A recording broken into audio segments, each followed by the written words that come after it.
Bismillah, alhamdulillah, salatu wassalamu ala rasulillah sayyidina Muhammad bin Abdullah wa ala alihi wa sahbihi wa man wala wa la hawla wa la quwata illa billah. Subhanallah, alhamdulillah, wa la ilaha illallah, Allahu akbar, wa la hawla wa la quwata illa billahil aliyil azim. Adada kulli harfin kutiba wa yuktabu abadal abidin wa dahrad dahirin. Subhanaka la ilma lana illa ma 'allamtana innaka antal alimul hakim. نوينا التعلم والتعليم والنفع والانتفاع والمذاكرة والتذكير والإفادة والاستفادة والحث على تمسك بكتاب الله وسنة رسوله والدعاء إلى الهدى والدلالة على الخير ابتغاء وجه الله ومرضاته وقربه وثوابه سبحانه وتعالى.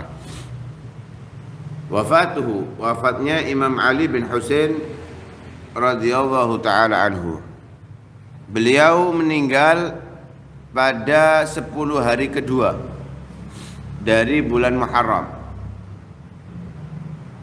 belasan, tanggalnya belasan dari bulan Muharram, mirip dengan ayahnya yang meninggal pada tanggal 10 Muharram tahun 94 Hijriah di kota Madinah. Meninggalnya di kota Madinah di tahun 94 Hijriah. Umurnya hampir 58 tahun. Jadi enggak begitu tua. Ya, masih di bawah apa yang dikatakan oleh Nabi, hasadu ummati ma baina sittin wa sab'in. Ketika terdengar pembicaraan antara orang dengan kabar wafatnya beliau, sampai kabar itu merata, kabarnya merata ke seluruh penjuru Madinah. Enggak ada medsos, enggak ada pengumuman, karena beliau sendiri juga menginginkan untuk tidak diumumkan kabar wafatnya beliau, sehingga hanya sekedar pembicaraan antar orang ke orang, tapi kabar itu tetap merata seluruh kota Madinah. Sehingga kota Madinah saat itu penuh dengan rasa sedih. Juga orang-orangnya banyak yang memuji, mengucapkan kalimat rahmah untuk Imam Ali Zainal Abidin rahimallah. Juga banyak orang yang membuat kata-kata bela sungkawa.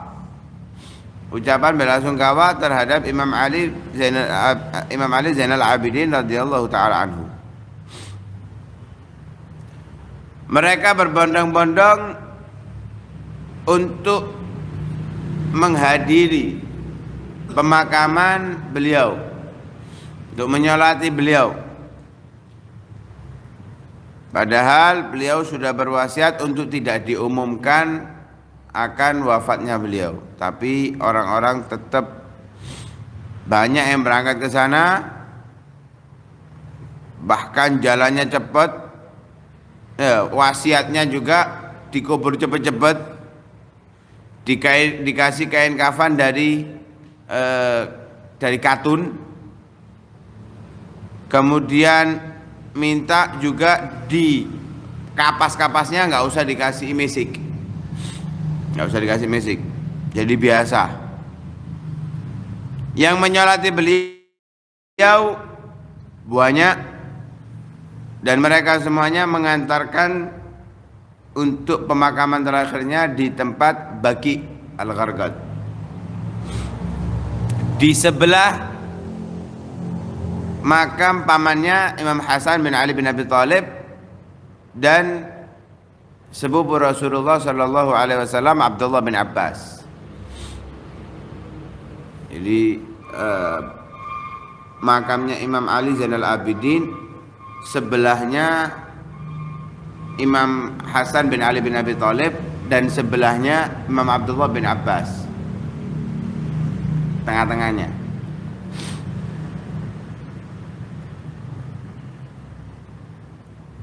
Yang meletakkan di liang lahat adalah putranya yang bernama Muhammad Al-Baqir. Muhammad Al-Baqir. Ditutup tubuhnya Imam Ali dengan tanah di tempat peristirahatan terakhirnya.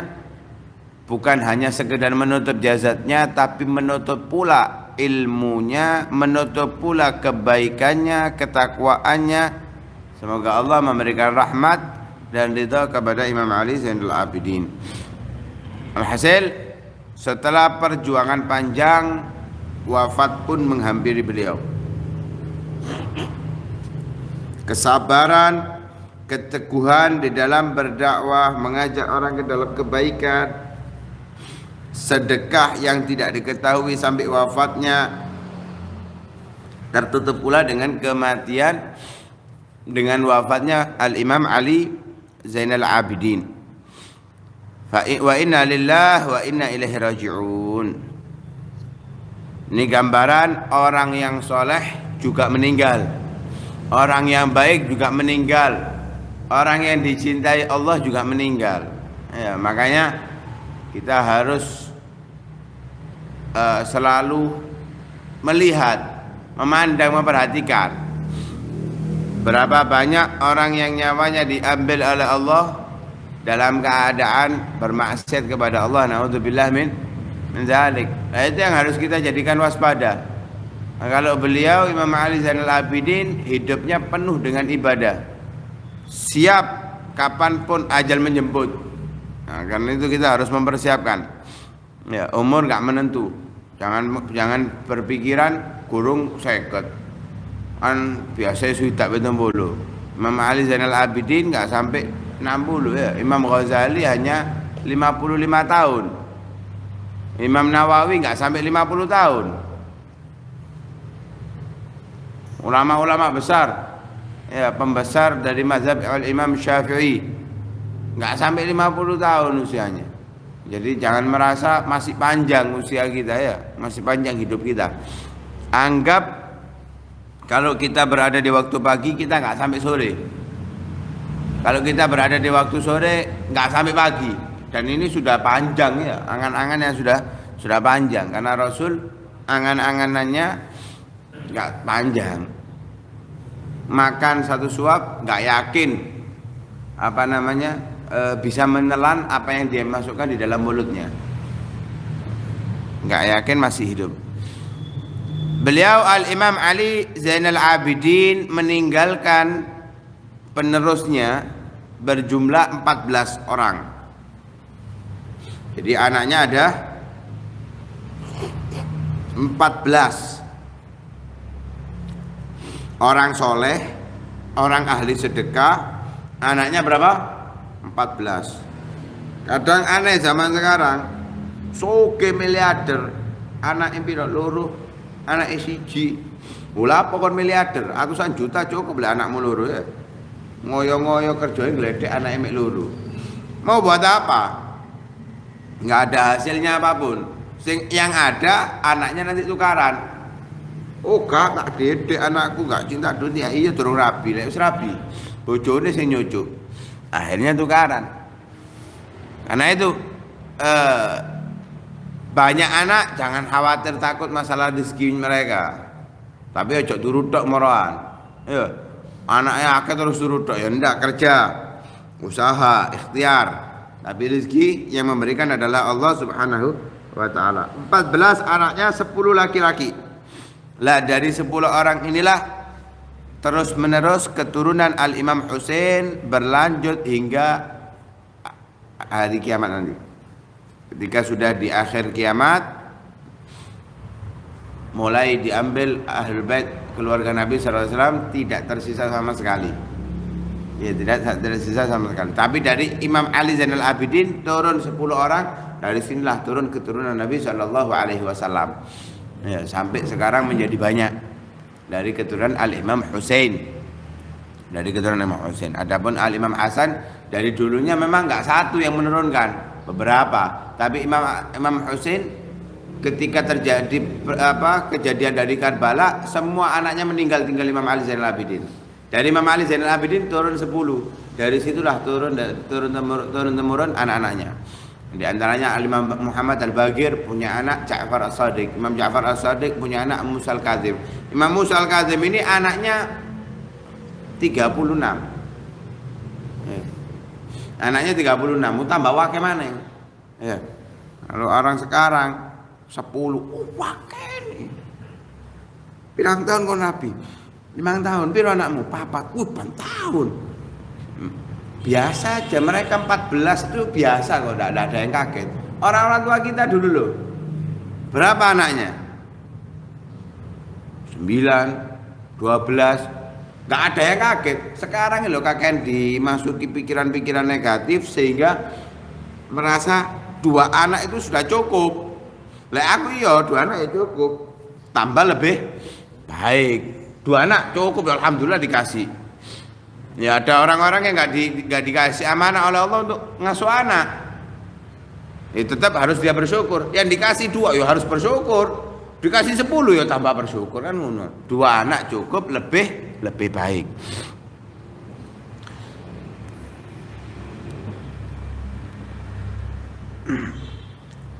Mudah-mudahan Allah Subhanahu wa taala menjaga keturunan yang mulia ini, diberi berkah oleh Allah, dijauhkan dari segala kotoran yang terlihat secara nyata dan kotoran yang tidak terlihat secara nyata. Kotoran maksiat, kotoran kefasikan, kemunafikan, bid'ah, dan dihilangkan pula kotoran secara maknawi yang tidak terlihat. Dibersihkan dari hikid, dendam, dari kibir, sombong, riya, pamer, ingin dipuji orang, ingin dihormati orang, bangga diri. Mudah-mudahan dibersihkan oleh Allah Subhanahu wa taala keluarga Nabi sallallahu alaihi wasallam dari hal-hal tersebut. Dan semoga diberkahi mereka mengikuti jejak kakeknya, yaitu Nabi Muhammad sallallahu alaihi wasallam, neneknya Sayyidah Fatimah Zahra Al-Batul, dan kakek-kakeknya yang lain, Al-Imam Ali bin Abi Thalib, Imam Husain As-Sibit As-Syahid, dan Imam Ali Zainal Abidin radhiyallahu taala anhu. Innahu Hamidum Majid. Sesungguhnya Allah adalah zat yang maha terpuji dan maha terhormat. Hadza huwa idzan. Inilah kisah Al-Imam Ali Zainal Abidin bin Husain. Dan apa yang kita sampaikan, kata beliau Syekh Muhammad, beliau mengatakan biikhtisar fi hadhil ajalah, karena adanya ketergesa-gesahan hanya menyebutkan ringkasan dari perjalanan hidup Imam Ali Zainal Abidin. Mudah-mudahan Allah Subhanahu wa taala dan mudah-mudahan kami berharap kepada Allah untuk membalas kepada orang-orang muslim sebaik-baik balasan untuk kita dan untuk Imam Ali Zainal Abidin. Faqad kana qudwatan hasanah. Imam Ali Zainal Abidin adalah teladan yang baik untuk ditiru. Teladan yang baik untuk ditiru. Wa muslan yuhtaza.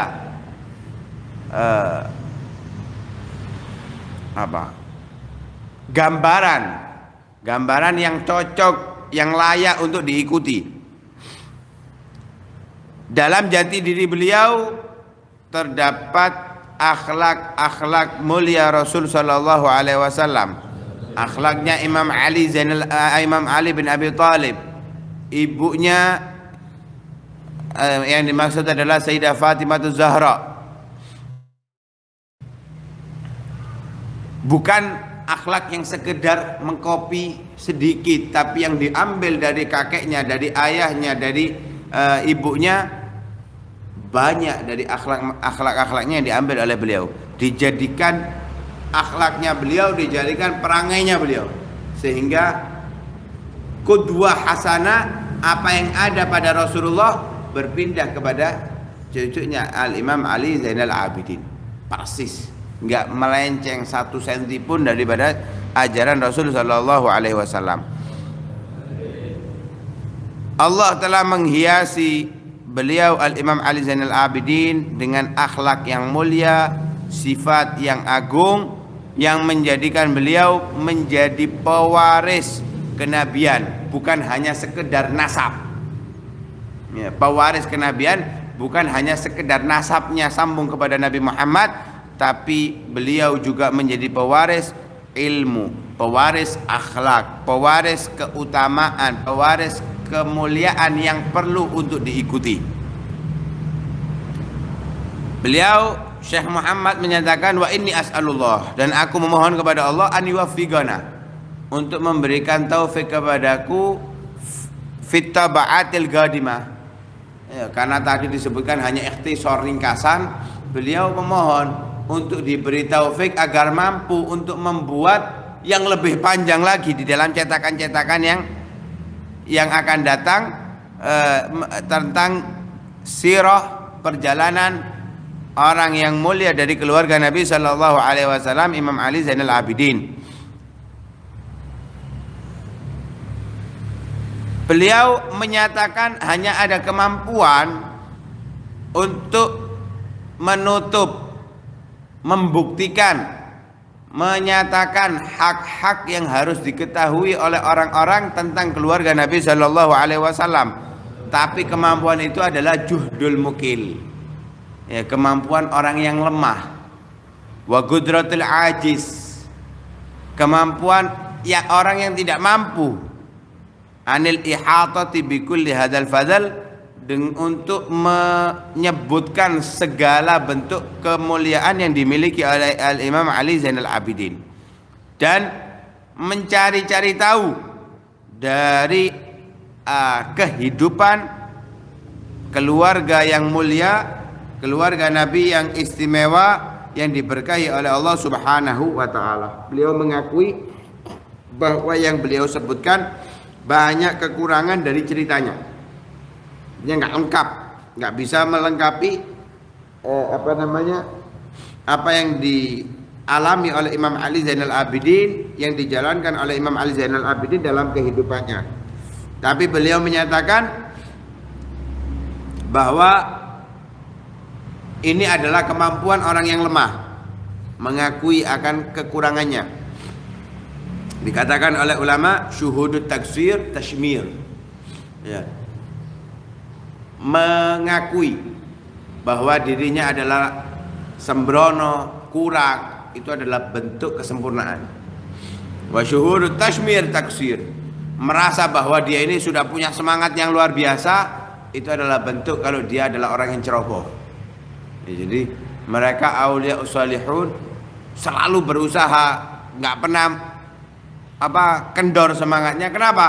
Karena merasa masih kurang, sehingga selalu meningkat dan meningkat. Tapi kalau orang sudah merasa, oh aku itu semangat luar biasa, wis nggak akan meningkat, justru akan tambah merosot. Karena itu syuhudut taksir tashmir, wa syuhudut tasmir taksir. Karena itu wa fawqa kulli dzi ilmin alim. Setiap orang yang memiliki ilmu, maka di situ ada orang yang lebih mengerti ilmu daripada dia. Nah, beliau menyatakan hal seperti ini tawadhu'an, merasa rendah di hadapan Allah Subhanahu wa taala, tidak sombong akan ilmu yang beliau sampaikan, padahal ilmu yang beliau sampaikan adalah yang sudah memberikan kita manfaat yang sangat banyak dari kisah-kisah Al-Imam Ali Zainal Abidin, wallahu taala.